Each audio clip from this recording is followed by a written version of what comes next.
J. Kong Hoon, binatiko si Amy Marcos sa no election scare at NBI nagbabala ng posibleng dagdag na ICC arrest warrant matapos ang issue kay Bato de la Rosa. Yan ang ating pag-uusapan maya-maya lang. But before that, if you haven't subscribed yet to my YouTube channel, please don't forget to like, share, and subscribe at i-hit mo na rin ang notification bell for more updates. Muling uminit ang tensyon sa landscape ng Pilipinas matapos ang magkahiwalay ngunit magkaugnay na kontrobersyang kinasasangkutan ni Amy Marcos at J. Kong Hoon at Ronald De La Rosa kaugnay sa mas lumalalim na usapin tungkol sa International Criminal Court to ICC o impeachment politics at umani election scare tactics sa bansa. Habang patuloy na sinusubaybayan ng publiko ang posibilidad ng panibagong ICC arrest warrant laban sa ilang dating opisyal ng Administrasyong Duterte, naging sentro rin ng discussion ang mga pahayag ni Mikey Marcos or Amy Marcos hinggil sa umano'y pagtatangka ng ilang puwersa na manipulahin ang political climate sa Pilipinas. Naglabas ng matinding reaksyon si J. Kong Hoon laban sa umano'y deflection tactics ni Senator Amy Marcos matapos itong magsalita tungkol sa posibilidad ng kaguluhan at no election scenario. Kaugnay ng lumalalim na political tension sa bansa. Ayon sa ilang ulat, kinu-question ni Kong Hoon ang lohika sa likod ng mga pahayag ni Marcos, partikular ang mga insinuation na may malawak umanong sabwata ng gobyerno laban sa ibang political allies. Sinabi umano ng Kong Hoon na ang ganitong klase ng retorika ay maaaring magdulot lamang ng takot at kalituhan sa publiko sa harap ng makatulong. Sa halip na makatulong ito ng maayos sa pagresolba pagdating sa political issue. Sa mga nakaraang linggo, ilang beses naging laman ng balita si Amy Marcos dahil sa kanyang pahayag kaugnay ng impeachment laban kay Vice President Sara Duterte at umano'y pressure sa ilang mambabatas upang suporta ng impeachment proceedings. May mga pagkakataon ding sinabi ni Marcos na may mga lawmakers umanong nakaranas ng intimidation at vote yes or else tactics sa Kongreso. Dahil dito marami ang nagsasabing tila lumalalim ang hidwaan sa loob mismo ng political alliances sa bansa lalo na sa pagitan ng ilang miyembro ng Marcos at Duterte camps. Hindi may kakailan na malaking bahagi ng kasalukuyang political tension ay ang mga kaugnayan sa nagpapatuloy na ICC investigation laban sa ilang personalidad na konektado sa war on drugs ng Administrasyong Duterte. Sa nakalipas na mga buwan ay naging mas agresibo ang usapin tungkol sa accountability at legal consequences kaugnay ng anti-drug campaign na inulunsad noong panahon ni Rodrigo Duterte. Habang nasa kustodiya na ng ICC si Duterte sa The Hague para sa crime against humanity case, lalong naging sentro ng pansin si Senator Ronald Bato de la Rosa at dating hepe ng Philippine National Police at isa sa mga pangunahing nagpapatupad ng war on drugs noon.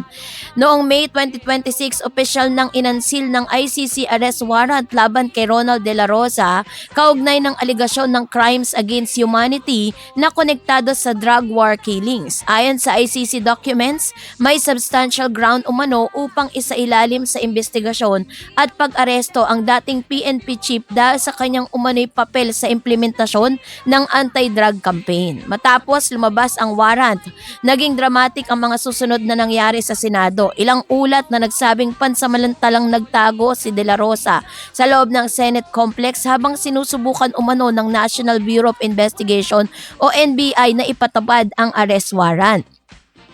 Naging mas kontrobersyal pa ang sitwasyon na magkaroon ng tensyon at umano'y putukan sa paligid ng Senado habang sinusubukang hanapin si De La Rosa.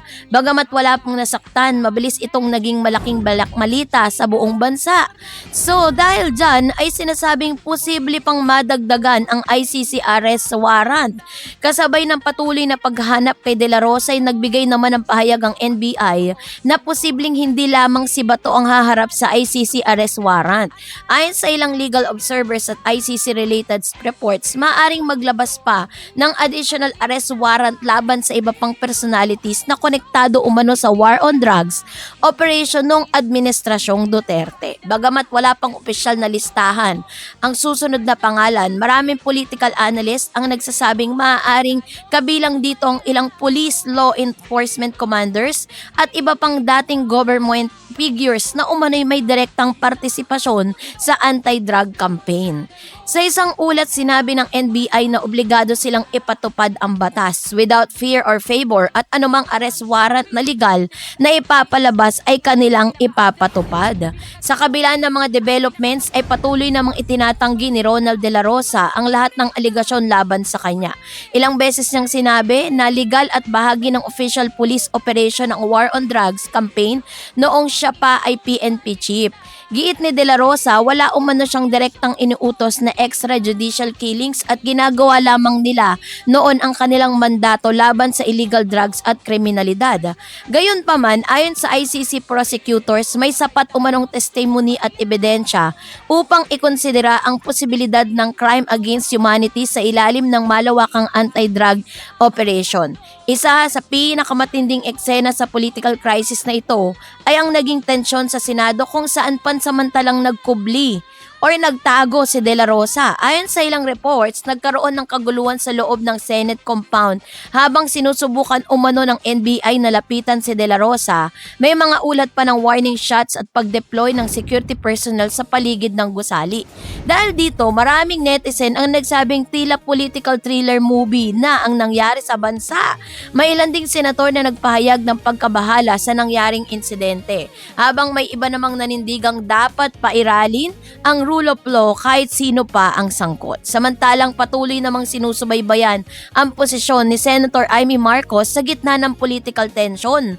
Sa mga nakaraang buwan kasi ilang beses siyang naging kritikal sa ilang hakbang ng administrasyon at maging sa ilang impeachment-related developments. May ilang political observers na naniniwalang unti-unting lumalalim ang political divide hindi lamang sa pagitan ng administrasyon at oposisyon kundi maging sa loob mismo ng ruling alliance. Ayon sa ilang analyst, ang mga pahayag ni Amy Marcos tungkol sa no election scare at umano'y pressure politics ay indikasyon na mas malawak na ang tensyon sa loob ng political establishment. Sa social media, mabilis na nagtrending ang pangalan ni Amy Marcos at J. Kung Hun Ronald De La Rosa at ICC. Maraming netizen ang nagpahayag ng sari-sarili nilang opinion tungkol sa issue. Ang ilan ay nagsabing dapat umanong managot ang lahat ng mapapatunayang sangkot sa illegal killings. Habang iba naman ay naniniwalang ginagamit lamang umano ng ICC bilang political weapon laban sa mga kaalyado ni Duterte. May mga supporters naman si De La Rosa na nagsasabing hindi dapat manghimasok ang ICC sa internal affairs ng Pilipinas lalo na't umatras na umano ang bansa sa Rome Statute noong pang 2019. Sa kabilang banda, giniit naman ng mga human rights advocates na hindi dapat makaligtas sa pananagutan ang mga opisyal na sangkot sa war on drugs killings.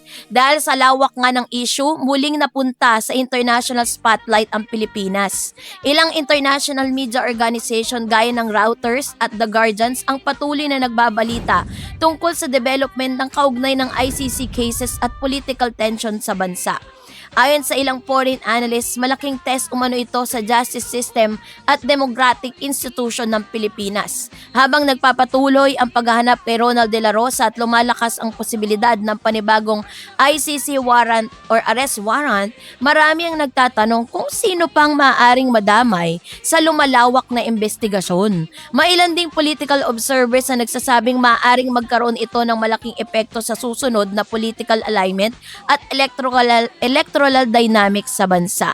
Sa ngayon ay nananatiling hati ang opinyon ng publiko tungkol sa ICC issue habang may mga naniniwalang dapat pairali ng international accountability at mayroon ding naninindigang dapat manatiling independent ang judicial system ng Pilipinas mula sa foreign intervention. Sa kabuuan, ipinapakita na sa kasalukuyang sitwasyon kung gaano nga kalalim ang political tension sa Pilipinas sa gitna ng ICC investigation, impeachment controversies at power struggle sa loob ng gobyerno. Habang nagpapatuloy ang debate tungkol sa accountability, sovereignty at justice, malinaw na hindi pa matatapos agad ang mga usaping ito. At habang patuloy na umiinit ang political atmosphere, nakatutok ngayon ang buong bansa sa magiging susunod na hakbang ng gobyerno sa ICC, Senado at iba pang pangunahing personalidad na sangkot sa pinakamalaking political crisis sa kasalukuyang panahon. Kayo po, ano niyang saloobin patungkol dito? Mag-comment kayo sa comment section.